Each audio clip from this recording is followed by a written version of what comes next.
Para começar, eu queria explicar por que eu estou aqui na frente, né? Assim como o Augusto falou, os nossos líderes, infelizmente, eles não estão aqui com a gente. Mas, felizmente, eles estão numa conferência, Conferência Global de Líderes. Amém. E com isso, eles estão aprendendo bastante lá. E eles vão voltar trazendo muitos ensinamentos pra gente. O Raul, a Linda, todos os líderes.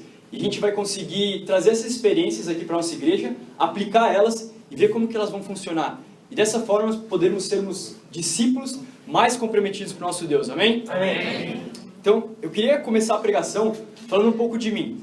Contando um pouquinho sobre a minha conversão e com isso achando um gancho sobre o tema da pregação de hoje. Amém. Amém? Vamos lá, irmão. Bom, o que aconteceu é que quando eu estudava na USP ainda, antes de eu me tornar discípulo, eu era religioso. Então, eu era alguém assim, muito fanático com a Bíblia. Eu acreditava que eu realmente era um discípulo, que eu realmente seguia a verdade. Mas o que aconteceu é que eu encontrei um rapaz chamado Caio, e o Ramon que me apresentou o Caio, e ele fez os estudos comigo. E quando a gente estava fazendo os estudos, o primeiro estudo que ele fez comigo foi discipulado. Então, a primeira coisa que ele me mostrou é que eu não era um discípulo. E eu lembro que na hora foi algo difícil para mim. Porque ele conversou comigo, me mostrou as escrituras com paciência, com calma, explicou cada uma delas. E ele foi lá e fez aquela pergunta. Né? Ele perguntou para mim: Luca, com base nisso, você vendo o que a Bíblia diz a respeito de um discípulo, esse nível de comprometimento, eu quero te perguntar, você é um discípulo hoje na sua vida? E aquilo doeu dentro de mim. E eu não podia mais me enganar. E eu tive que ser sincero com ele. E eu falei: não, eu não sou um discípulo. A verdade é que eu não sou um discípulo de Jesus. E foi algo doloroso, sabe? Acho que vocês me entendem, porque todos os discípulos aqui fizeram esse estudo e sabem o quão doloroso é quando você descobre que na verdade você não é um discípulo. É algo forte, é algo que realmente causa impacto na sua vida. Mas o que causa mais impacto ainda é você analisar aquela equação: discípulo igual a cristão igual a salvo. E aí quando você descobre que se você não é um discípulo, isso significa que você não é salvo, aí sim você sente uma dor maior ainda. E foi a dor que eu senti por descobrir que eu não era salvo. E foi aí que eu comecei a fazer os estudos e realmente levar eles a sério e entender a gravidade disso. E por ter seriedade com isso, um dia eu tive a oportunidade de finalmente tomar a decisão, a melhor decisão da minha vida. Eu me batizei. Amém. E aí hoje eu estou aqui como um discípulo porque eu me batizei. Mas qual foi o ponto aqui? O que eu precisei ter naquele momento para ser batizado, para me tornar um discípulo, para sair das trevas e ir para a luz? O que eu precisei fazer é me arrepender. E é disso que eu queria falar sobre isso que eu queria falar com vocês hoje. Sobre um dos maiores presentes que Deus deu para a humanidade. E veja bem, eu estou falando para a humanidade. Então, eu não estou falando para os discípulos só. É um presente que Deus deu para toda a humanidade. Todo mundo, aqui na igreja, fora da igreja, em qualquer lugar. Deus deu um presente para que a gente conseguisse sobreviver nessa vida. E é exatamente por isso que o título da aula é Arrependimento, uma das maiores bênçãos de Deus. Amém? Amém. Então vamos começar abrindo nossas Bíblias em Juízes. Aqui no livro de Juízes, a gente vai ver um fato histórico que aconteceu aqui. Algo incrível que aconteceu com o povo israelita, ou seja, o povo de Deus. O que acontece aqui é que eles antes estavam num deserto. Um deserto muito difícil. Um deserto em que eles passaram por muitas provações, muitas dificuldades lá, fome, sede. Mas finalmente acontece algo inédito com eles. Uma coisa maravilhosa que aconteceu com eles aqui. E a gente vai ler aqui no capítulo 1, do versículo 1 até o 5. Vamos lá, irmão, prega. Diz assim: Depois da morte de Josué, os israelitas perguntaram ao Senhor: Quem de nós será o primeiro a atacar os cananeus? O Senhor respondeu: Judá será o primeiro. Eu entreguei a terra em suas mãos. Então os homens de Judá disseram aos seus irmãos de Simeão: Venham conosco ao território que nos foi designado por sorteio e lutemos contra os cananeus. Iremos com vocês para o território que lhes foi dado. E os homens de Simeão foram com eles. Quando os homens de Judá atacaram, o Senhor entregou os cananeus e os fariseus nas mãos deles. E eles mataram 10.000 homens em Bezeque. Foi lá que encontraram Adoni e Bezeque. Lutaram contra ele e derrotaram os cananeus e os fariseus. Olha isso, olha o que incrível que acontece aqui, irmãos. Se você lê os livros anteriores, se você vê a história, tudo isso que o povo passou aqui, você vai entender que o que acontece é que era um povo israelita, que vivia no Egito, e eles eram escravizados no Egito. Imagina só, eles estavam tão acostumados com isso, com serem escravizados, que isso virou um costume, era algo fácil para eles aceitarem até. Era até uma zona de conforto. Mas o que acontece é que mesmo com eles estando nessa situação de escravos dos egípcios, e sabendo que os pais deles eram escravos, e que os avós deles eram escravos, e que eles eram escravos e provavelmente os filhos deles também iam ser, mesmo assim, Deus teve misericórdia deles. E aí Deus levantou um homem, levantou Moisés. E aí Moisés liderou o povo e ele fez um monte de coisa incrível, né? Ele abriu o Mar Vermelho e aí ele conseguiu passar e foi uma vitória incrível para eles. Mas o interessante é que logo depois eles tiveram que enfrentar um deserto imenso. Um deserto cheio de dificuldade. E aqui, nesse ponto que a gente está lendo aqui no primeiro capítulo de Juízes, o que está acontecendo é um fato histórico. Finalmente, o povo de Deus conseguiu atingir a terra prometida. Amém. Deus prometeu isso para eles. Deus prometeu isso para os pais deles, para os avós deles. E eles sonhavam com isso. Com não só conhecer, mas conquistar a terra prometida. E aí Deus finalmente vai lá e por ser fiel, Deus vai lá e dá a terra prometida para eles. Eles vão lá e conquistam a terra com força. Eles conseguem unir a fé e as obras. Eles tinham fé nisso. Mas eles também foram lá e trabalharam, foram lá e guerrearam por o que eles queriam. Por quê? Porque eles sabiam que o sonho que eles tinham era o mesmo sonho que Deus tinha. E quando eles uniram essas duas coisas, eles viram a força espiritual que eles tinham para poder vencer o inimigo. E eles foram lá e venceram, e conseguiram finalmente a terra prometida. A lição aqui, irmãos, é que Deus abençoa muito eles. E da mesma forma, Deus também nos abençoa. Quando a gente faz o estudo de palavra, a gente fala que a palavra de Deus é viva e eficaz, certo? Amém. Eficaz porque ela é eficiente, ela funciona pra gente. Mas por que ela é viva? Ela é viva porque ela não morre. Ela continua tendo uma aplicabilidade ainda hoje. Ainda hoje a gente consegue achar uma aplicação da palavra de Deus. E qual que é a aplicação que a gente tira daqui? O que a gente tira daqui é que Deus, Ele também abençoa a gente. Isso eu posso dizer com propriedade. Com certeza, Deus já abençoou todo mundo aqui. Amém. Todo mundo aqui consegue imaginar uma cena da sua vida em que Deus abençoou muito. Amém. E às vezes você tem uma bênção que é a bênção da sua vida. Você vai sempre se lembrar disso com muita gratidão de Deus. Porque foi algo tão surreal, foi algo tão não intuitivo de acontecer, que quando acontece, na hora o seu pensamento te remete a Deus. E aí você glorifica a Deus porque você entende que foi Ele que te deu isso. Amém? Eu tenho certeza que vocês sabem do que eu estou falando. Quando a gente tem um sonho, e a gente sabe que Deus compartilha esse sonho com a gente, e a gente persevera, a gente luta para que a gente realize isso, e às vezes dura muito tempo, mas finalmente a gente consegue, mas não por nossa força, mas porque Deus abençoa. Amém. Esse sentimento é maravilhoso, irmãos. E é esse o sentimento que os israelitas tiveram aqui, essa gratidão de Deus, porque Deus abençoou eles. Sabe, quando eu penso na nossa igreja, aqui de São Paulo, e um exemplo de bênção desse tipo, na hora me remete a Dilma. A Dilma, o que aconteceu com ela é que ela é discípula já faz muito tempo. E ela sempre foi uma discípula muito fiel. Vamos lá, Dilma. Ela sempre foi uma discípula muito fiel. E por ela ser uma discípula fiel e ela ter um filho, o que ela fez foi sempre fazer com que o filho dela estivesse no meio da igreja. Então ela trazia o filho dela, o Ismael, para ficar aqui com as pessoas da igreja e passar tempo com as crianças, e ela falava de Deus e mostrava escrituras. Mesmo com ele pequenininho, ela perseverou nisso, ela acreditou nisso. Só que olha só o que aconteceu. Olha que coisa incrível que aconteceu. O Ismael, ele não se voltou para Deus. Ele foi para o mundo. O que Ismael fez é que, apesar de ter todo o acesso a Deus possível, ele não fez isso. Ele foi para o mundo. Ele preferiu ir para o mundo.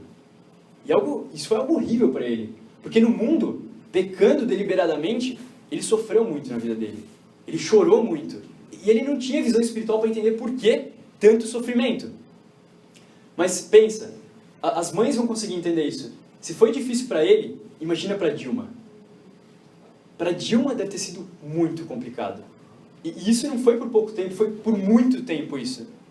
Foi por muito tempo que ele ficou no mundo, pecando deliberadamente. Mas a Dilma, como eu disse no começo, como uma discípula fiel, ela continua acreditando nesse sonho. Ela acreditava que a promessa de Deus podia se cumprir na vida dela. Amém. Ela acreditava que ela tinha um sonho e que Deus também tinha esse sonho. E que ela podia realizar esse sonho com Deus. E aí foi assim que ela tomou a decisão de orar todos os dias. E todos os dias ela perseverava nisso, ela acreditava nisso, ela chamava ele para a igreja, ela chamava ele para fazer os estudos bíblicos. E a verdade é que a Dilma não é perfeita. Então, ela também já pensou em desistir. Ela pensou em, nossa, Deus, acho que não vai dar certo isso. Acho que realmente ele não vai se tornar um discípulo. Ela sentiu isso. Quantas vezes a gente também não se pergunta isso no nosso coração? Quantas vezes não vem esse pensamento, mesmo que de relance, mas não vem esse pensamento de desistir? E foi esse sentimento que ela teve. Foi essa a batalha dela. Mas depois de muito perseverar, finalmente, o Ismael aceitou começar a fazer os estudos bíblicos. Amém. Ele começou a fazer os estudos bíblicos e entendeu realmente o propósito da vida dele. E hoje ele é um discípulo totalmente comprometido, porque ele tomou a decisão de se arrepender. Amém? Amém. E eu lembro muito bem do dia da conversão dele. Ele subiu aqui na frente, na verdade a gente estava virado para o outro lado. Verdade. Eu lembro exatamente do dia. E ele leu uma escritura em Mateus 10, que diz que se você quiser ganhar a sua vida você vai perder ela. Mas se você estiver disposto a perder a sua vida por Jesus, aí sim você vai encontrar ela. Então, finalmente, ele conseguiu ter essa visão espiritual para entender essa escritura. Finalmente ele entendeu isso. Por quê? Porque a Dilma batalhou com Deus para conseguir realizar o sonho de Deus. Assim como os israelitas aqui, eles acreditaram nesse sonho, tanto de Deus quanto dos homens, e com isso realizaram isso para Deus. E Deus foi glorificado, tanto no caso deles, quanto no caso dos israelitas. Amém? Amém. Vamos ver agora qual foi a atitude que eles tiveram depois disso. Depois dessa bênção imensa dos israelitas, qual foi a atitude deles? O que eles fizeram depois de ter recebido essa bênção? A terra prometida, que os pais e os avós deles tanto sonharam. Vamos lá, irmão. Vamos ver aqui no capítulo 1 ainda, do versículo 31 até o 35. A gente vai ver qual foi a atitude deles logo depois disso. O que eles fazem? Aqui, em Juízes, capítulo 1, do versículo 31 ao 35, diz assim: Nem Aser expulsou os que viviam em Aco, Sidom, Alabe, Axibe, Elba, Afec e Reobe. E por esse motivo, o povo de Aser vivia entre os cananeus, que habitavam naquela terra. Nem Naftali expulsou os que viviam em Bet-Semes e em Bet-Anate. Mas o povo de Naftali também vivia entre os cananeus que habitavam a terra. E aqueles que viviam em Bet-Semes e em Bet-Anate passaram a fazer trabalhos forçados para eles.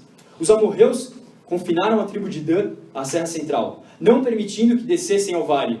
E os amorreus, igualmente, estavam decididos a resistir no Monte Heres, em Ajalon, em Saalbim, mas quando as tribos de José ficaram mais poderosas, eles também foram submetidos a trabalhos forçados.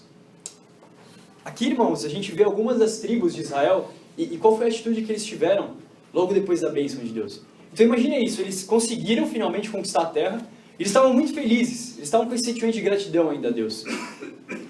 Só que um dos mandamentos de Deus, antes deles tomarem a terra, era, olha, Deus falava assim para eles, vão lá, porque eu vou dar a terra para vocês.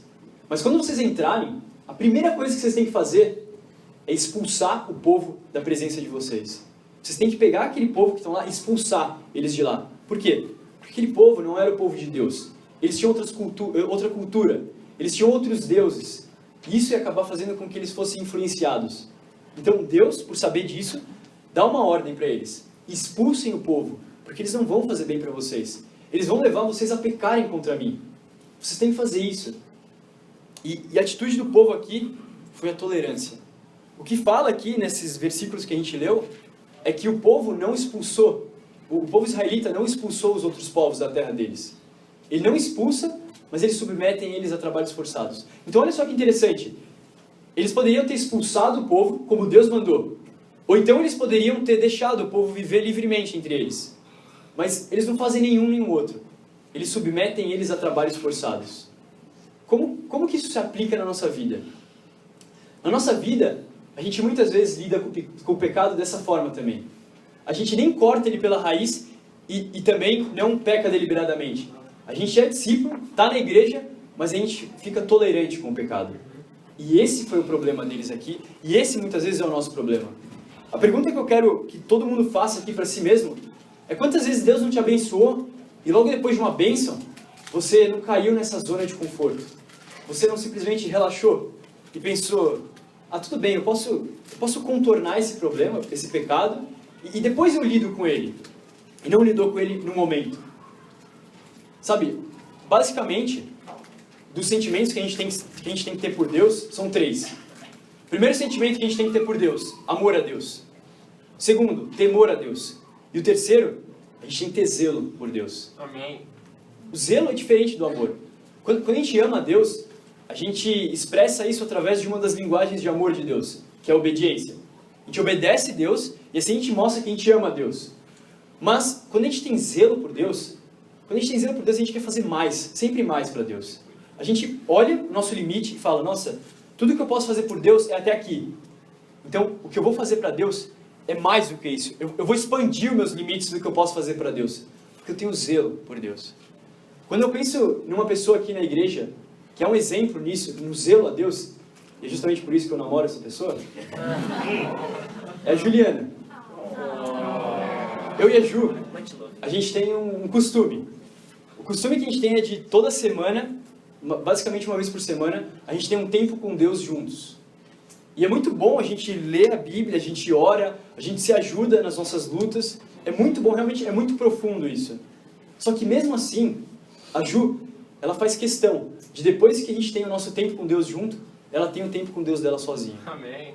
Por que isso? Sabe, se ela tivesse só o tempo com Deus dela e comigo junto, profundo do jeito que é, Deus já estaria bem com ela, Deus já estaria feliz com ela. Ela já está agradando a Deus assim, ela já está cumprindo a palavra de Deus assim. Mas ela não quer fazer só isso para Deus. Ela quer dar todo o coração para Deus. E quando a gente dá todo o coração para Deus, aí sim a gente está sendo zeloso com Deus. Aí sim a gente entende que o nosso relacionamento com Deus é uma pedra preciosa. É algo que a gente tem que valorizar muito. Que a gente tem que ver cada detalhe dele para poder melhorar para Deus. Porque não é para a gente que a gente está fazendo isso, é para Deus.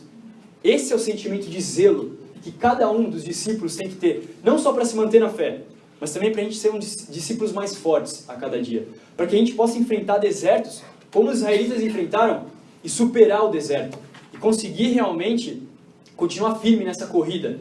Para que um dia a gente realize o nosso sonho e chegue à salvação. Essa é a nossa terra prometida. É os céus. É um dia estar com Deus nos céus. Amém? Amém. Então foi isso que faltou para eles aqui. Sair dessa zona de conforto. Eles entraram nessa zona de conforto e não foram zelosos com Deus.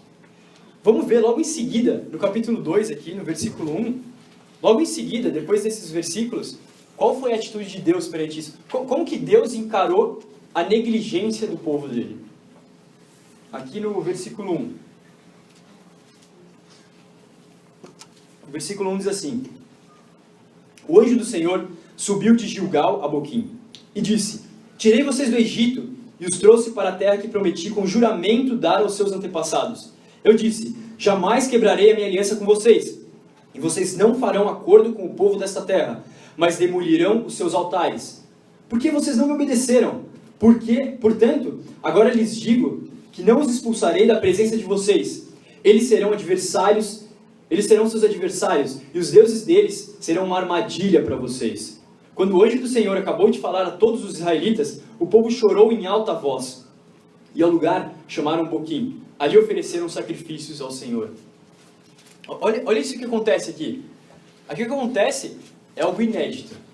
Sabe, normalmente, quando o povo pecava, uma forma do povo entender qual que era a vontade de Deus nessa época era através dos profetas. Eles não tinham a Bíblia, certo? Então, como eles não tinham a Bíblia para ler, a forma pela qual eles arrumaram para poder conhecer a vontade de Deus era através dos profetas. Então Deus ia lá e falava para o profeta através de uma visão ou de um sonho, e o profeta ia lá e reproduzia para o povo qual que era a vontade de Deus, né? E assim o povo conhecia a vontade de Deus. Mas aqui, o que acontece é que é algo inédito, é algo diferente. Vocês repararam quem é que vai falar com o povo aqui? Um anjo. Imagina isso, imagina só a gente estar aqui e desce um anjo do céu. Uau. E o anjo começa a falar com o povo. Sabe, é algo realmente importante, né? Vocês vão prestar atenção. Quem está com sono é que vai acordar na hora, tenho certeza. Vamos lá, irmão. Porque é algo importante, né? E é o que acontece, que o anjo desce e fala com o povo.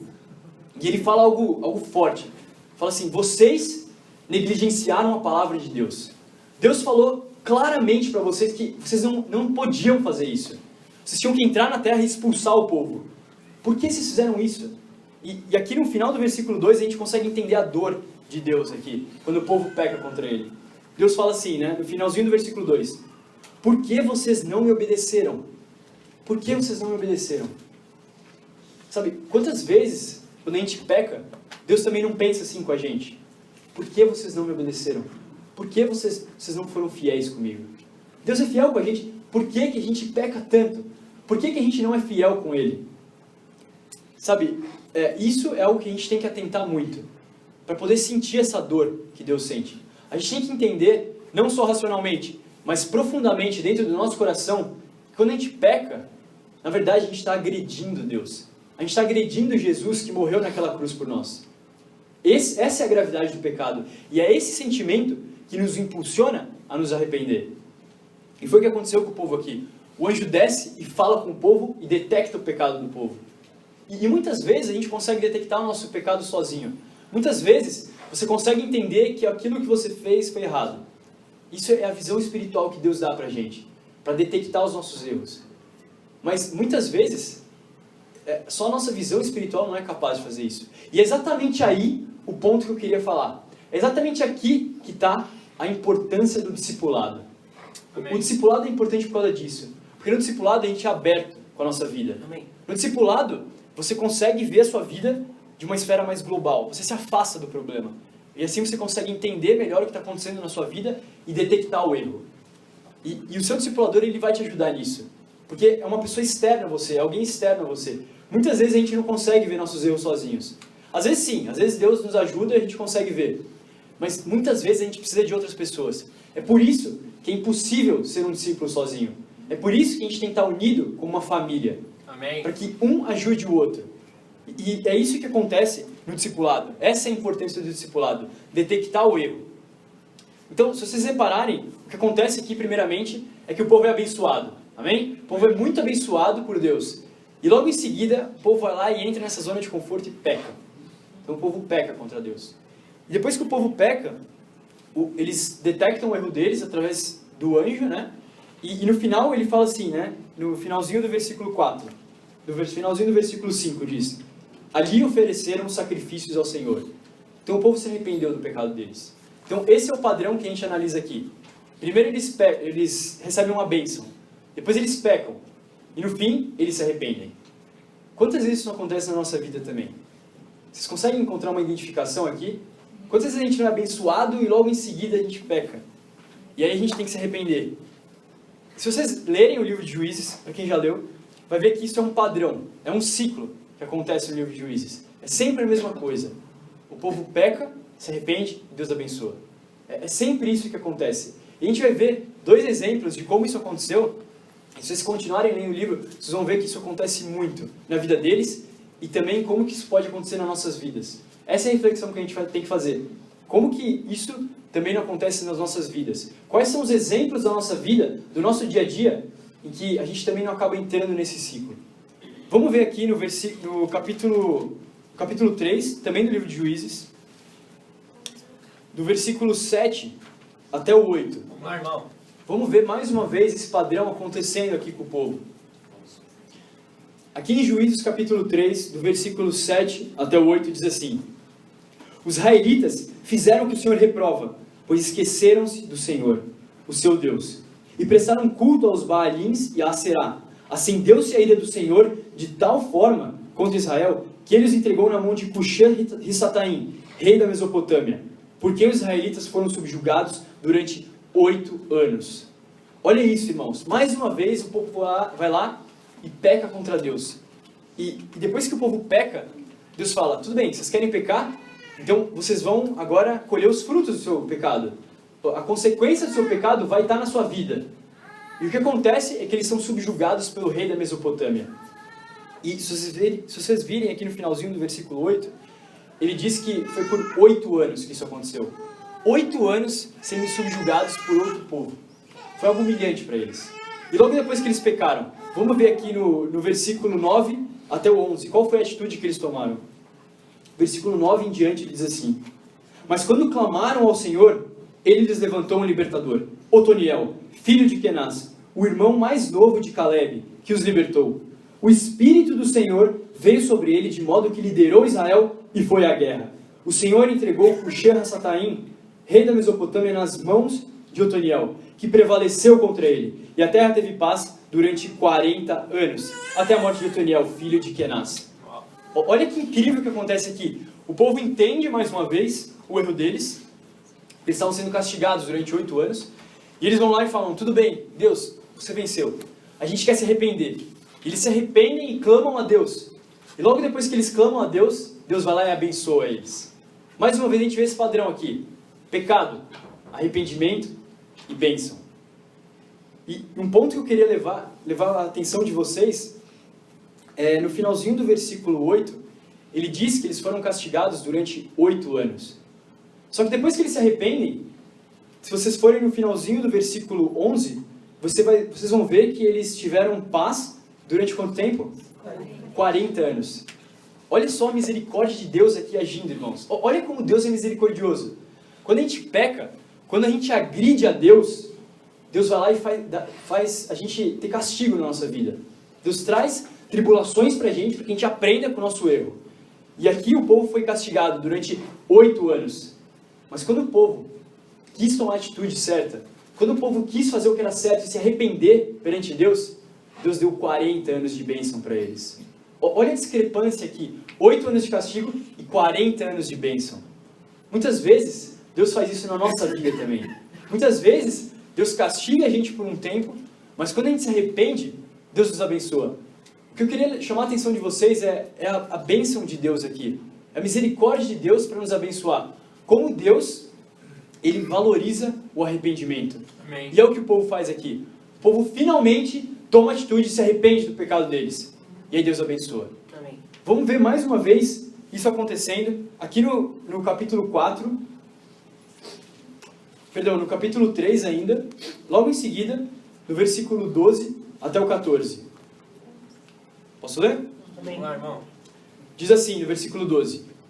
Mais uma vez os israelitas fizeram o que o Senhor reprova. E por isso o Senhor deu a Eglon, rei de Moabe, poder sobre Israel. Conseguindo uma aliança com os amonitas e com os amalequitas, Eglon veio e derrotou Israel e conquistou a cidade das palmeiras, que é Jericó. Os israelitas ficaram sob o domínio de Eglon, rei de Moabe, durante 18 anos. Então, olha só isso. Mais uma vez o povo vai lá e peca. Mais uma vez o povo desagrada a Deus. A gente também, muitas vezes a gente peca, e a gente se arrepende, a gente fica bem por um tempo, mas logo em seguida a gente cai de novo no mesmo pecado. E isso é muito doloroso para Deus e tem que ser doloroso para a gente também. A gente tem que entender a gravidade disso. E o que Deus faz aqui agora é deixar o castigo deles se prolongar durante 18 anos. 18 anos em que eles foram castigados. E o rei Eglon, né, o rei de Moabe, ele subjugou o povo e assim o povo ficou castigado por ele. O povo sofreu por causa dos próprios pecados. Só que se a gente pular aqui no versículo 15, a gente vai ler o versículo 15 agora, a gente vai ver qual que é a atitude que o povo de Israel, ou seja, o povo de Deus, toma logo em seguida. No versículo 15 ele diz assim: novamente os israelitas clamaram ao Senhor, que lhes deu um libertador, chamado Eude, homem canhoto, filho do benjamita Jirá. Se a gente pular para o versículo 30, ele diz assim: naquele dia Moabe foi subjugado por Israel, e a terra teve paz durante 80 anos. Mais uma vez, o povo vai lá e clama a Deus. Fala: Deus, por favor, me perdoa. Eu errei mais uma vez e com o mesmo pecado. O Senhor me avisou tanto, mas mais uma vez eu errei da mesma forma. Eu te agredi naquela cruz. E o povo entende o quão forte é isso. E ao se arrependerem, Deus vê o coração deles e finalmente dá a bênção para eles. Levanta um homem chamado Eude. Eude, se vocês lerem essa passagem que eu pulei do versículo 15 até o 30, ele era um homem muito corajoso. Deus levanta um homem extremamente corajoso para liderar Israel. O que acontece aqui é que ele entra no castelo do rei de Moabe, com uma espada escondida aqui assim na perna, e ele entra lá dentro do castelo e fala que ele tem que contar um segredo para o rei. E aí, todos os guardas do rei saem e ele fica sozinho com o rei.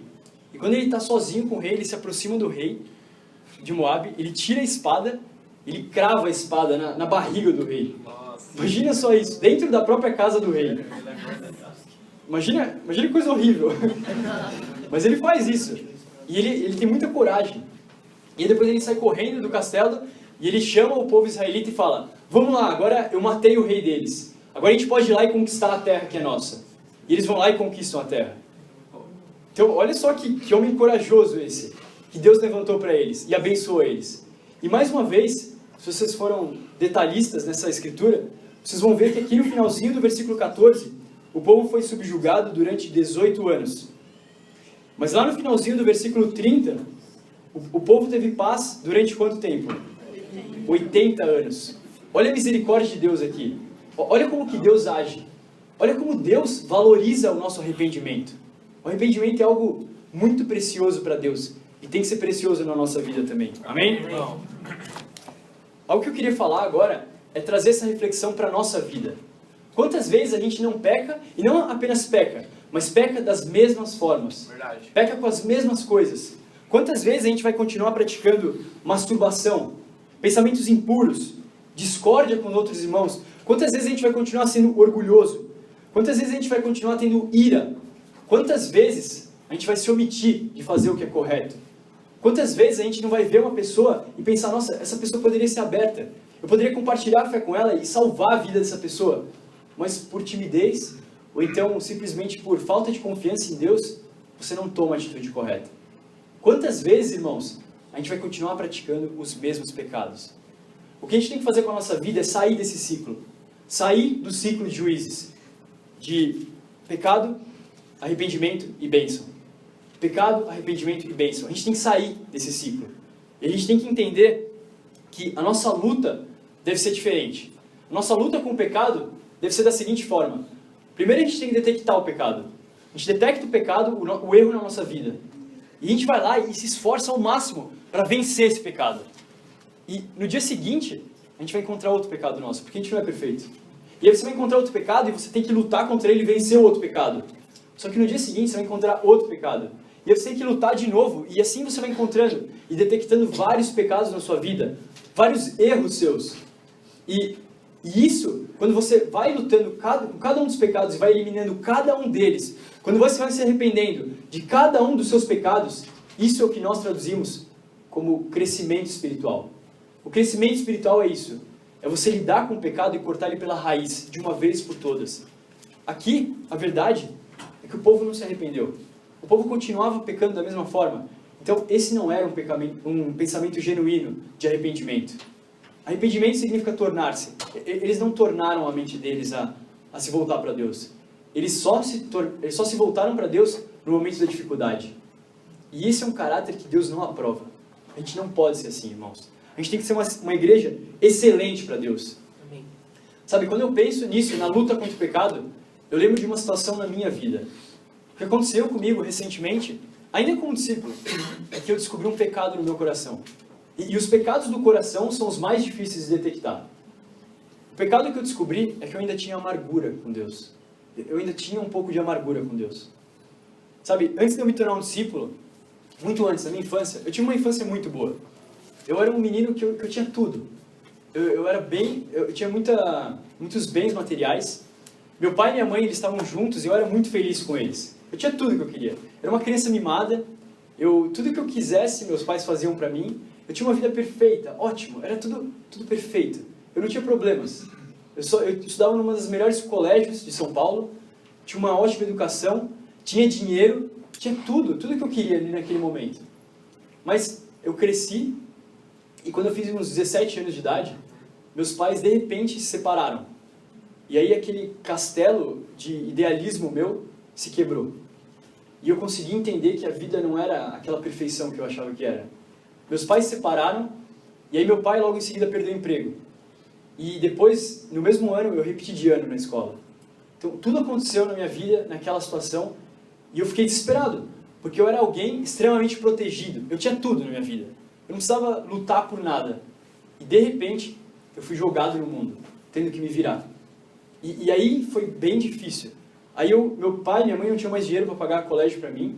E aí eu comecei a estudar numa escola pública, e tendo que estudar sozinho para os vestibulares, e tendo que trabalhar para me sustentar, e pior, até para sustentar o meu pai. Foi algo que eu nunca tinha trabalhado na minha vida. Ainda mais para trabalhar, para me sustentar e para sustentar o meu pai. Então foi algo muito difícil.